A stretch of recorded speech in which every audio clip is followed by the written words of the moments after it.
Today we are going to talk about the Sigma 16mm f1.4 lens, so let's get right into that.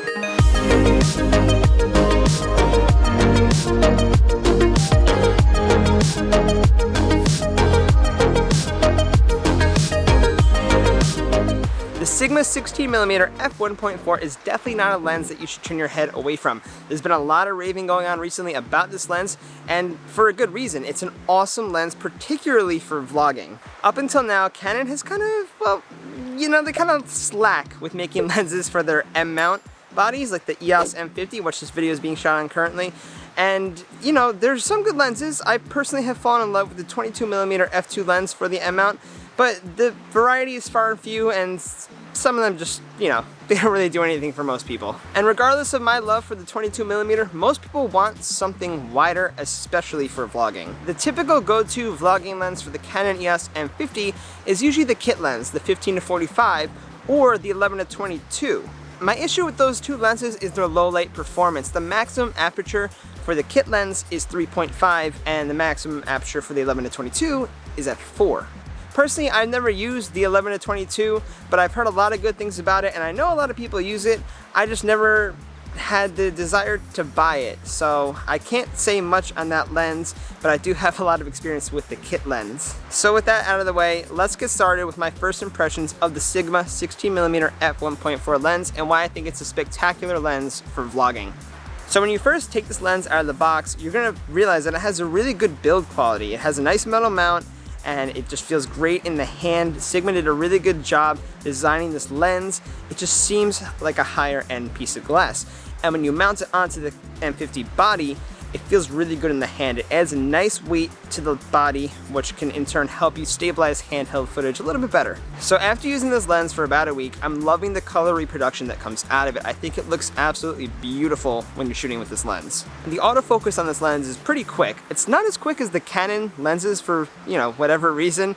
Like my 22 just seems to be faster with focusing, but it is by no means slow. It's a very quick focus on this body. The bokeh produced by this lens is really beautiful. It does a really good job at giving you that nice creamy background, and as you can see here, I've done a test shot where I'm focusing on something in the foreground and then switching to the focus on the background to show you how it produces the bokeh and how nice it looks. I'm also showing you how close you can get to a subject. Now the minimum focusing distance for this lens is 0.25 meters, which is actually the same as the Canon kit lens, the 15-45.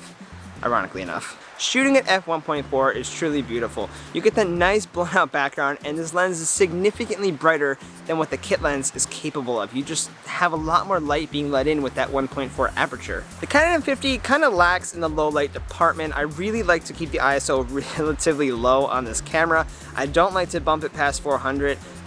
If I have to go to 800 if it's getting dark out, it's a little sketchy, but I like to keep it under 400. Obviously, ideally at 100 ISO, but having the 1.4 aperture on this lens definitely helps you keep that lower ISO to get less grainy footage, especially as it gets darker out or indoors. Now keep in mind, if you want to fully utilize the wide open aperture of 1.4 on this lens, you're going to need a variable neutral density filter, and if you don't know what that is, I have a video explaining it. I'll link it up here somewhere. And you need that to get the most out of this lens, especially when shooting outside during the day. So sometimes while shooting video with this lens, it can kind of lose the subject. So you're gonna wanna check your focus. And now I'm not sure if that's a lens thing or a body thing or a me thing, but regardless, you should be double checking your focus anyway. I like to check shots after I shoot them just to make sure they're in focus, especially if it's some kind of like B-roll shot or, you know, something that I'm not paying attention to the screen like I am right now. I can see the boxer on my face. I know it's tracking me. We're good there. Now in the Canon M50's APS-C crop sensor, this does get a 1.6 times crop. So you're gonna get a field of view similar to that of a 25mm lens on a full frame camera. And that's pretty wide to me. That's definitely on the wider end of the spectrum, but I know some people much prefer an even wider field of view for vlogging, like 20 or 16mm. But regardless, I think this is definitely wide enough for most people's taste for vlogging. Now this lens is a little on the heavier side. It weighs in at 427 grams. The Canon M50 body with an SD card and a battery in it weighs in at 390 grams. Now to give you a quick comparison, the Canon M50 mounted with the kit lens weighs in at 518 grams, while with the Sigma 16mm lens, it weighs in at 817 grams. Now also keep in mind, this is not including any kind of external microphone or filter on the front of your lens, like a variable neutral density. Now, does this make the weight of this lens totally unbearable? No, in my opinion it does not. But I could definitely see why people, including myself, could get a little tired after a full day of vlogging with this lens, especially if you're coming from using the kit lens with this camera. It's a bit of a weight upgrade, and it just can take some time getting used to, but that should not be a deterrent because it's totally manageable. I could definitely see somebody bringing just this lens with them traveling, or out on town for the day, or into the city for the day. It's going to cover a lot of your needs, especially if you're shooting street photography or landscapes, or even some portraits here and there. Shooting wide open at f1.4 is going to give you a nice background and make your subject really sharp. And you can use this lens while the sun's going down or indoors without any compromise really, because of the wide aperture. So you might be asking yourself, what are the cons to this lens? So let's get into a few of those really quick. The price. Now, this is by no means a cheap lens, and I could totally see it being a worthwhile investment, because even though it's not cheap, it's built really well, and I could totally see this withstanding the test of time. And if you ever upgraded to a newer Canon EOS-M body, then you could definitely bring this lens with you, obviously, and it's really just going to hold up and keep producing beautiful imagery for you. Another thing is the fixed focal length.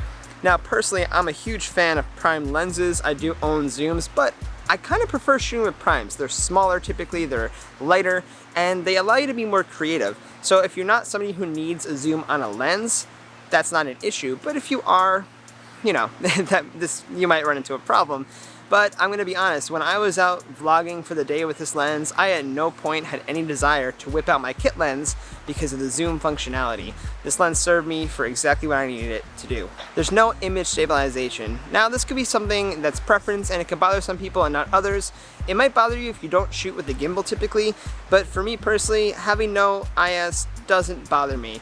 Now, bear in mind, the Canon EOS M50 does not have in-body image stabilization.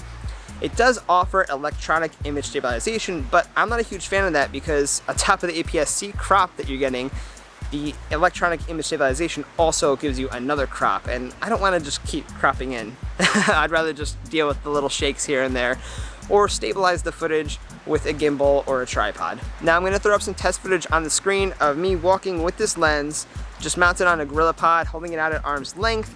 And I'm not gonna do any kind of image stabilization and post-production to this shot because I want you to be the judge of what you think and if it's too shaky for your preference. And no weather sealing, which most consumer products aren't weather sealed, but it's just definitely something to keep in mind if you're gonna be going out on a rainy or a snowy day. This is not professionally weather sealed. So with all that being said, where does that leave this lens? Is it the best lens for the Canon EOS M50 for vlogging purposes? So I have a couple of opinions, and when it boils down to it, when it comes to art, it's purely preference. It's exactly the same thing I said about Canon's 22mm lens for this camera, is that really just depends what your needs are for the tool and the lens and how you're gonna utilize it. There's no right or wrong answer. Now, I do believe this could be the perfect lens for vlogging. It really just depends, like I said, what you need. And I think it's decently wide. You're not gonna really complain about how much width you get, especially going handheld. You can use this in the studio with lighting setups and have it on the tripod, but if you're someone who desires a zoom, this is obviously not the lens for you. But otherwise, this could be the perfect lens for vlogging if you don't need the zoom. Now, that being said, I think if you had the opportunity to own multiple lenses, this would definitely be the perfect lens to do selfie vlogging with, because then you could have other lenses to supplement, you know, telephoto looks or B-roll looks that you might want. So if money wasn't an object, you could have this lens and maybe say like the 22mm for some B-roll and Sigma's 56mm 1.4 for a more telephoto look. I personally would love to replace my kit lens with this lens for all my selfie vlogging needs, if I'm being honest. And as far as quality goes, like I said, inside and out, this thing has superior build quality. It produces a wonderful and beautiful image, amazing color reproduction, and you will not be dissatisfied with the quality that Sigma put out in this lens. Now, I do want to say, another one of my opinions is that if I personally was exclusively on Canon's M-mount system, I would probably just want this lens, Sigma's 30mm lens, and their 56mm lens. They released this lens alongside those two lenses as their like contemporary line, and I think with those three focal lengths you would have pretty much all your grounds covered besides super telephoto. You would have this nice wide lens, The 30 would give you a nice medium, and the 56 would be slightly telephoto because of the crop factor, and you would have all your grounds covered. And I think that would be an amazing kit for anybody if money wasn't an object and you could afford to buy all three. So let me know what you think. Let me know down in the comments. Do you think this lens is the best lens for vlogging? There's a lot of hype about it. A lot of people are loving it. Some people prefer the 11-22 or the kit lens because of the zoom capabilities and the size and the weight, whatever it may be. But let me know what you think. And if you're interested in this lens or any of the products used to make this video or that I've mentioned, there will be Amazon affiliate links down in the description below. Feel free to check it out there. And thank you for watching. I appreciate it always. Again, if you'd like to subscribe for more content like this, the button's right down there. Drop a like if this helped you out at all. Let me know what you think, and I will see you on the next one. Bye. This video is not sponsored by Sigma, it's not sponsored by Canon, or any other products mentioned in this video. This is purely my unbiased opinion.